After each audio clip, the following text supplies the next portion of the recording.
everyone. My name is Supipiso and you can call me Aria. I came from Myanmar.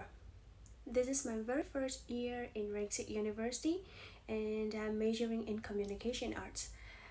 As soon as I saw this program and I felt like, oh, this really is for me because I really like learning English since I was very young and I thought I have a proper proficiency in English and I can share to other.